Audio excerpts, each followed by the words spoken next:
Right, welcome back to the BGD podcast with your host Michael Cheesy Hugh. Hope you guys enjoy the new sound quality. Unfortunately, it's going to be for the intro. We are trying out new stuff, so keep an eye out for our content, and hopefully, we'll be able to create some more great quality content for you guys. In this episode, this is episode 4 of Big Boiz and Chill. We talk about powerlifting eras and specifically Millennials versus Gen Z, right? And there are some pretty interesting insights from Zaro and Darren. And yeah, I hope you guys enjoy this episode. If you're on YouTube, don't forget to like the video and subscribe to the channel. It'll help us out a lot. And if you're on Spotify, give us a follow so you get updated as to when we have a new episode up on our channel, I guess. And yeah, so hope you guys enjoyed this week's episode of Big Boiz and Chill. Give me feedback on. Oh. Are we frozen? Oh, he's frozen. I think it's Darren. Where did you go, Darren? All right. Okay. I kind of want to talk a bit about powerlifting eras, right? Because you guys have been training for a couple of years, right? And so the scene in, like you say, back in 2013, is different than the scene is now, right? And so take yourself back to 2013, where powerlifting was pretty small. Like, well, for Darren maybe like a bit further back, even further back, right? It's a completely different era, right? And I feel like it'd be pretty interesting to hear what it was like. Like, if so, Darren, what were things like back? This is in 2007, 2003. 2006, man. 2006, right? Yeah. Well, back then, I was competing on the IPF rules, and the majority of competitions were all equipped. So we had squat suits, bench shirts, and either deadlift suits or inverse squat suits. But they limited the equipment by like specifications, so they wouldn't have double ply, triple ply, some or like single ply. The kind of people who were competing then were very extreme individuals, man. Generally speaking. Very, very committed, very, very obsessed about strength and numbers. And that kind of scared away a lot of general populace that would the clubs train. Right. Get these guys unable to walk around in a squat suit. And I loved it, man. But, a lot of friends who joined me in freshman year kind of like, maybe went for one meet and left after that. I only competed for 3 years, and I stopped for a while and came back in 2013, and it was shifting towards raw meats by that time. That's why I met Zaro as well. That's what really got me interested in coming back to even try a meat. It was, hey, this is raw. Like, this is what painful. Right. So you're saying like back then with the equip, like everyone was like pretty extreme, right? So the community wasn't that big back then. Like, this is in Australia as well. This is not in Malaysia, right? Yeah. So Australia, it didn't exist in Malaysia. No one even knew what that shit was. Yeah. Learning to use the equipment was significant part of training. And building absolute strength was I wouldn't say secondary, but wasn't enough to carry you to gold medal. I remember I only started using serious height suits and equipment after about 3 years of training. The first couple of years was just like, whatever bench shirts available, whatever singlets available, a t-shirt or whatever. Right. And when I started going to the shirt, imagine my best 202.5 was in the loose shirt I put on myself. So that's pretty much like a normal t-shirt. That was 202, but not get 242 to touch my chest. Didn't have enough lat strength to get the shirt to touch. So I bombed epically. And then a week later, we put 245, just at 2.5 kilos more, and managed to touch. And I got 245 in training. That's not an actual representative of how strong I actually was, But that shirt gave me 25% extra. Yeah. So, the equipment was such a big part of it, man. Right. I guess it's pretty sparse back then as well, because they're expensive, right? Like getting these like kit. Yeah, very, very. Yeah. I remember do like online orders. And only Titan did it. Yeah. Only Titan did it. Yeah, Titan and Inza. Yeah. Yeah. So definitely. So compared to 2013, right? And then you come back to Singapore and met Zaro, and so how are things in 2013 then? Like, powerlifting in Southeast Asia, I think wasn't that big. I mean, Singapore was just starting out at the time. Singapore was just starting out. They had some really, really talented guys. A few other, really, really strong dudes. Malaysia was just catching on. John Wong did really well for Pushmore, and he was just like a weightlifter trying it out. The potential right now is... Yeah. So how was it in Malaysia back then when you were training? As a 14-year-old aspiring strongman, benching 140 in the gym in front of other gym bros? I would say for powerlifting, it wasn't hard because the accessibility for squat, bench, and deadlift is always there.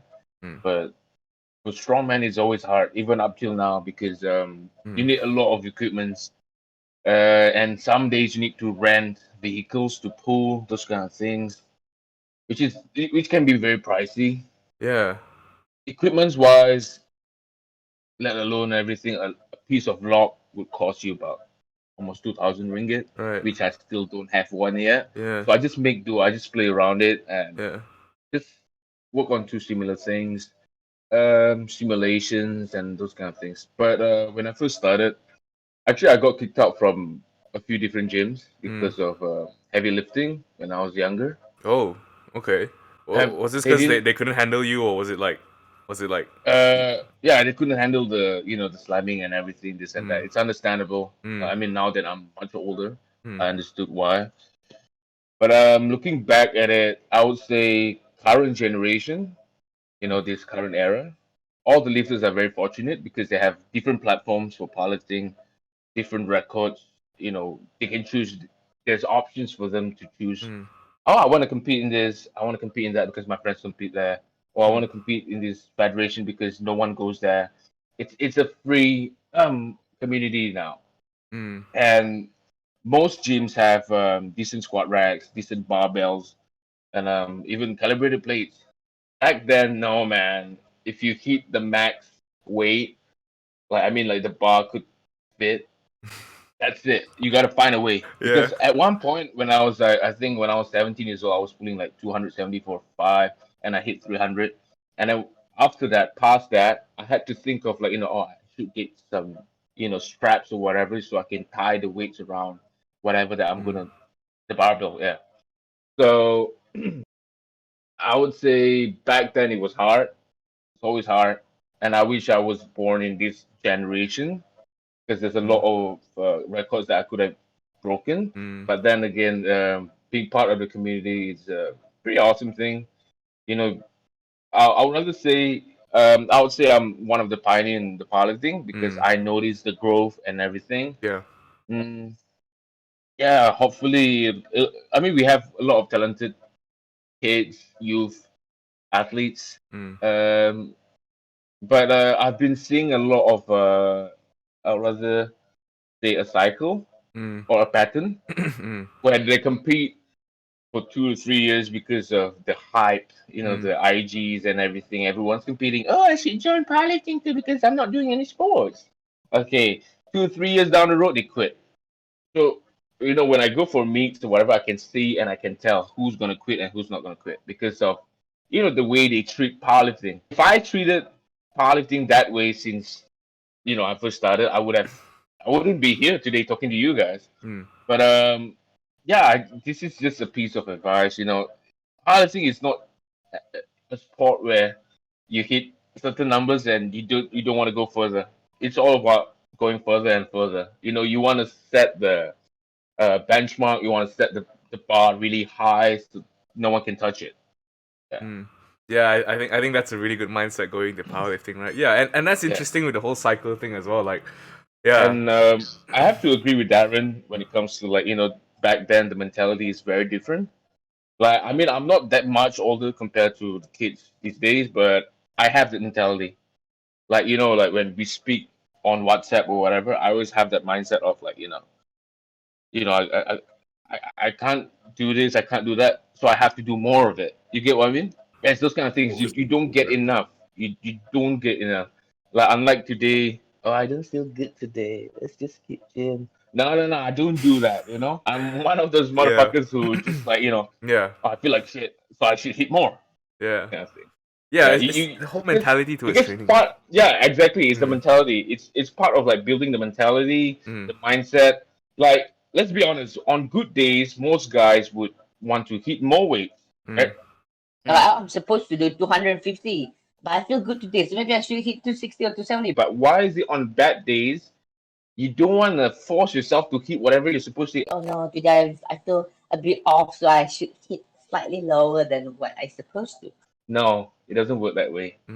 That's what I feel. Yeah. Yeah, yeah. You know, like give it a shot. I feel like it's potentially due to like you say, you know, these new powerlifters that come in, right? That were not athletes before, you know, so they don't have that capacity or that kind of discipline or that kind of consistency that it needs to take to just kind of constantly progress through the sport, like despite of injury or when any obstacle comes in, it's like, okay, you know what, maybe PL is not for me. You know, I got all the clout. Like let's just dip. You know, but yeah, I mean, I guess it, like you said, it boils down to, you know, why you want to do the sport, right? Like it's yeah, it's definitely very nice to see a lot of people come in, but like, you know, I think it'd be great if, you know, we see like 10-year progression of these guys. Like just keep going. You know, why not? Like see what you can do. Like and I think, yeah, like you guys have that experience, like, you know, the different kind of generational mindsets, and so that's very good insight though, like Zara. I never really noticed that. Yeah, that's very interesting. Oh, you train alone most times? Like, do you have people watching your lifts? Yeah, I have my friends with me. Yeah, we help each other. Yeah, put the plates on and everything. It gets really tiring. Yeah, dude, you gotta get some friends over to put some plates on. One thing I noticed is, like, you know, sometimes in any sport, you know, whether it's powerlifting or any sort of training, like you have your bad days. I think those are the kind of days where a proper coach or training partner has to be there to assess what you perceive and what you're actually doing. So there could be days where I feel slow and I feel weak, but the weight's still moving. It's moving fast. It just don't feel weight moving as fast as you think it is, or your output isn't what you feel. You know, that's where, like my case, you know, but your training partner, your coach will tell you, no, it's fine. It's been good. So you got to push through and keep finishing your training. You know, on the flip side, you could feel like, oh, you know, I'm feeling really fast, but no, you're actually slow. You know, that's where. You know, something's wrong. Yeah, something's wrong.